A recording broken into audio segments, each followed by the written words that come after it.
गोटे mark English रे कमी 99 आछि इंग्लीश रे बाकी सब 100 अछि। गतकाली प्रकाश पाई सीबीएसई 10th रिजल्ट ए 10th रिजल्ट रे जी माने भल प्रदर्शन करछंती ता भितरे पूरा 100% जो माने परसेंटेज मार्क रखिछंती से भितरे अछंती मदर्स पब्लिक स्कूल टीना रथ एवं ता सहित 99.80% जे रखिछंती से होछन अक्षित सामल बसत अक्षित अछंती मु तांका से अधिक आलोचना करिवि। फर्स्ट कांग्रेचुलेशन जणाइबि जेतु खूब सुंदर मार्क रखिछंती एवं 99.80% रखिछंती केते संघर्षमय थिला माने केमती संघर्षमय थिला आपनकर एति परसेंटेज रखिया पई मो कष्ट तो देइथिली मो टीचर्स माने मते हेल्प करले मो 3-4 घंटा घरे पढ़ली निजे पढ़ली सेल्फ स्टडी ता मेन जिनस ता जगरू होमवर्क करिया क्लास रे ध्यान दवा से जगरू एते भल फीट अचीव हेची आउ निजर हार्डवर्क दबा निजर इंटरेस्ट देखा तेबे जाके आमे एते भल जिनस करि पारिया। केते समय पाठ पढ़ुले से 3 घंटा 4 घंटा पाठ पढ़ी एतिक नंबर रखले ना प्रकृत रे आउ अधिक समय पाठ पढ़ुले 3-4 घंटा तो सेल्फ स्टडी जेबे तुम पाठ पढ़े माने जेबे तुम गोटे जिनस को सुनुच भल से बुझुच निज मुंडरे ताको नै कि निजर इंटरेस्ट बढ़ौछ सेडा होए जेबे स्कूल रे अछ या फिर कोचिंग रे कोडी भी अछ तमे तमे जेबे ते जिनस को बुझिया रे इंटरेस्ट देखे तेबे जाय कि तमरो पाठ होउची। केमती पढ़ेबारे को माने सहयोग करतिले घरे कि को माने सहयोग करतिले स्कूल तो टीचर्स माने थिले कि घरे आपन माने जो पाठ पढुतिले सेतरे घरे को मानकर बेसी अवदान थला बा बेसी से मानकर माने सहयोग करतिले आपन मो मामा बाबा दी जण मो बहुत सहयोग होइचंदी। मामा मते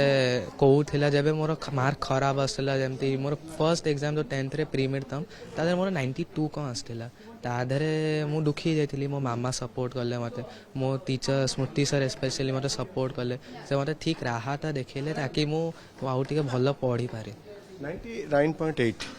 आउ कोठ नंबर कमिला मोर गोटे मार्क इंग्लीश रे कमी 99 आछि इंग्लीश रे बाकी सब 100 अछि। सेड़ा इंग्लीश गोटे सब्जेक्ट आदरे परफेक्ट 100 मते भी लागे ना आसी पारे लेकिन लोक तो आनछंती तो मोर कोडी भूल हेतिबो जोडा मु चिन्नी मानी एग्जाम मझिरे तो जानिछन कोठी भूल हेतला बेली सेम कि जानि पान वर्तन पर्यंत इंग्लिश रे तो ग्रामेटिकल मिस्टेक अछि को गोटे छोट सेंटेंस रे भूल हे जाइतिबो सेडी कटि जाइतिबो सेडा मु कहि परिबिनी। दुखी छथि ना दुखी तो ना मु तो एक्सपेक्ट करूथिली 98 लेकिन स्कूल टॉपर हवा मोबाइल बहुत बड़ फीट हां अगर गोटे मार्क आ जाय तो नेशनल टॉपर भी गोटे रिकॉग्निशन बहुत भलो हेतांदा। अबे एसेंशियल रिपीट वर्ग रे आपण चाहिले मध्ये आउथर देई परिबे ई सुजोग भी अछि एसेंशियल रिपीट पई बा परफॉर्मेंस इंप्रूवमेंट पई आउथरे ट्राई करिवे मे मास रे एग्जाम हवा पई जाउची नाइ मोर ए जेतिके हेची मु सेतिके एक्सपेक्ट जेतिके करथिले ऊपर पाइची आ मते आ दबारा नाही मु एबे 11th रे बेसी फोकस करबी कोन अछि एम अछि लाइफ माने करियर गोटे प्रोफेसर के मैथ्स रे पीएचडी करे और जेई मेंस और एडवांस रे 99% ऊपर हां पीएचडी में पीएचडी काहे ए लाइन ता मते गोटे इंटरेस्ट लागे ए लाइन रे हमें पिल्ला को पढ़े मैथ्स रे पीएचडी मैथ्स गोटे मते सब्जेक्ट भल लागे पीएचडी प्रोफेसर लाइन ता एक्चुअली कहबी तो स्ट्रेसफुल लाइफ था लेकिन बाकी सब जॉब रे एडा मते गोटे लागे गोटे लाइन ता जोड़ी मु बेसी भल एक्सेल करि पारिबे। बहुत पिला चाहती जे डॉक्टर हेबी इंजीनियर हेबी आ के कोन कलेक्टर हेबी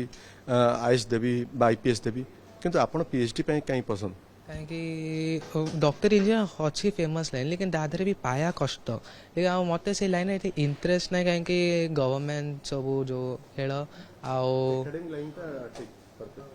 हाँ एकेडमिक लाइन मो पे मते पूरा परफेक्ट लागी से मते गोटे नुआ राहत देख मु स्टूडेंट्स को गाइड करे मते भल लागे। डॉक्टर होबार इच्छा नै ना कि आईपीएस ना ना पीएचडी मो लाइन थैंक यू मो सहित आप अधिक आलोचना करथिले अक्षित सामल जे कि 99.80% मार्क रखिछन्ती सीबीएसई एवं जीवन लक्ष्य कौन से विषय में से हमको स्पष्ट भाव कहते कौन सी आईएएस आईपीएस डाक्तर कि इंजीनियर हवा तांका लक्ष्य नुहे तांका लक्ष्य होची जने भल पीएचडी स्कॉलर हे जो भली भाव पिला मान को पाठ पढ़ेबे एवं उच्च शिक्षित हेबे ये होची तांका जीवन लक्ष्य। भुवनेश्वर कैमरा पर्सन अब्दुल अजीज के सह रश्मि रंजन दास ओटीवी।